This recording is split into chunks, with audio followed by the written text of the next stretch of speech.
All right, guys, so it is 24 hours, well, about 8 minutes past the 24-hour mark. So now we can see actually how well this miner is truly performing 24 hours later. Average hash rates, I do have a warmer ambient temp than yesterday.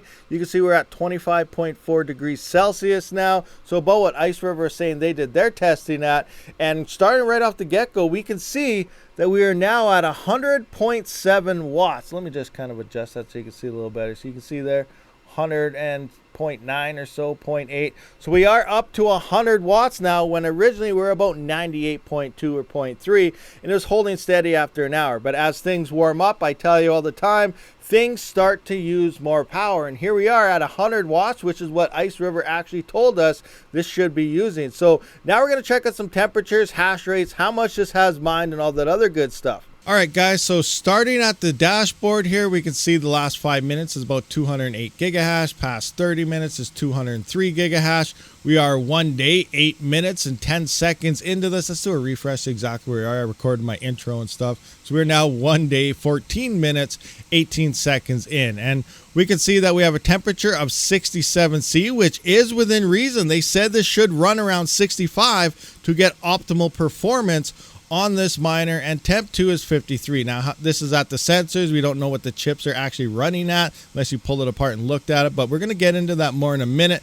Another thing here, we can see the fans are at 5,989 and 6,168. So every time I have checked this, they were around that 6,000 RPM. As we know, we cranked it up to 100 as soon as we turned this thing on, because we did get those overheating issues right off the get-go with fans at 0, so that was bad. But cranked up to 100% here, we can see we saw our power was a little over 100 watts, and we are at around 6,000 on the fans. Now, sometimes if you come into your mining settings, and this will change to like 50, 75, 80, you know, it's not doing anything just because it's unchecked. You know, this sometimes did change on me, but I kept paying attention to the actual RPM of the fans here, and they stayed around 6,000. So myself, I didn't notice the fans or anything changing by themselves. They are on 100% and on manual, not auto. So keep that in mind, you know, if you're looking into this type of thing. All right, so let's look at the pool and see how well is the KS0 Pro actually performing. And here we can see the 1 hour is 206, the 6 hour is now 204,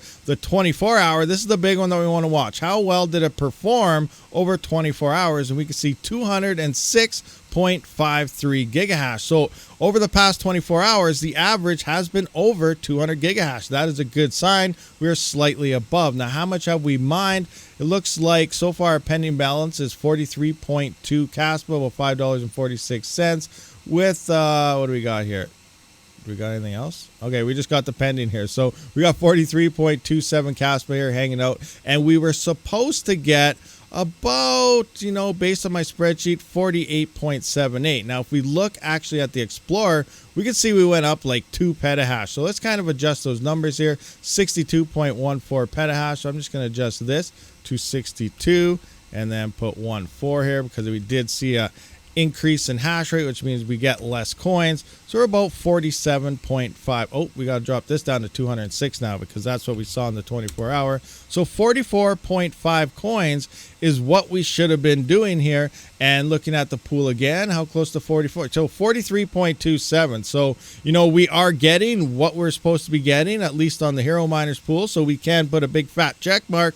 Hero Miners is paying you for the hash rate that you're dishing out. So there's no scamming or skimming going on over at Hero Miner. So this is a nice confirmation to have in the first place. Also, it's a good idea. You can see how much we're making in profitability currently, and our average hash rate is 206 gigahash. All right, so now let's take a look at the thermals. And yes, this thing is pretty warm, but it's not super hot. I don't know, there's a lot of fuss. I know you guys are blowing up my comments. A lot of people are saying, you know, these things run too hot, you got to put fans on them. I don't think you need any external fans. We saw that it is running around 67C, which is what it's supposed to run at on the chips anyway.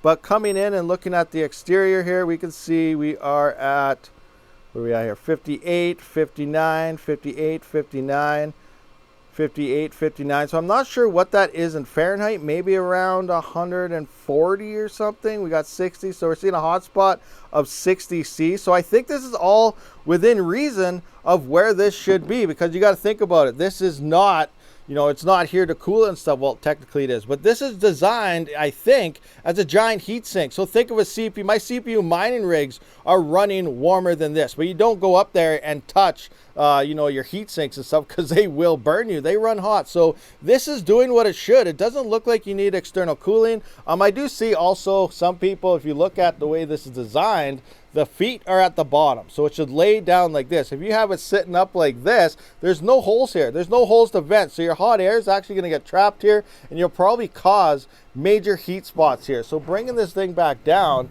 and sitting it down, oh, I'm on something, I don't know what. Anyway, I'm pulling this over. If you look really close, you can see the air vents at the top. Now some of these are actually covered up on the sides here, on the angles. You can kind of see in there, but this is to radiate the heat out. It's to expand that hot air out of there. So if you have it on the side, it's not getting any default ventilation. You know, it's almost like looking at your manual. You don't run everything the way you're not supposed to. The legs are on the bottom, so obviously those go down. If you try to stack them side by side and put them together, then your fans are going to be sucking in the hot air from the ones beside it, and then it's going to make it get even hotter. So, you know, looking at the way it is right now, just leaving it down like this, you don't need any extra fans. You start putting extra fans on things, that means you're using more power, which means you're using more at the wall, and they become less and less efficient. So for me right now, looking at this based on the 24-hour average hash rate, we're upwards of where we should be, plus a little bit. We're using 100 watts that Iceriver is telling us the chips are at the temperature they're supposed to be, and I don't have any external fans. So to me, I think it is doing exactly what it needs to do. It's not overheating, it's not too hot, and everything's looking pretty good when it comes to the KS0 Pro. All right, guys, so there we have it. Just a quick 24-hour update on the Iceriver KS0 Pro. Now, I know a lot of you guys said in my last video that they're out of stock, and all their miners are gone. So, you know, you can go to various other ones. I have links to all sorts of different stores down in the description. Obviously, Iceriver is Rabid 2023. Will grant you 5% off if you can get your hands on them. But we got Crypto Miner Bros down there. We got Coin Mining Central. Lots of other places that you could possibly get in before everyone else. But I feel just like the KS0 was, the Pro is probably the next most popular miner because it is that lowest entry fee. Some people may be waiting for the prices to dip a little bit. I think we're getting pretty close to the market bottom where we're not going to start seeing things dip, and things may start going up. Again, it depends on the network hash rate and what all these ASIC manufacturers decide to do. But right now, the KS0 is performing, I think, exactly how it is designed. Nothing external, extra power, fans, anything is needed, at least in my case. If you have higher ambient temps, maybe if you're at 30, 35 degrees on your farm or your area, you might need something. But for me, sitting right here, nothing external is needed, and it is performing the way it should be. Thank you for checking this out. I will see you on the next one. Rabid out.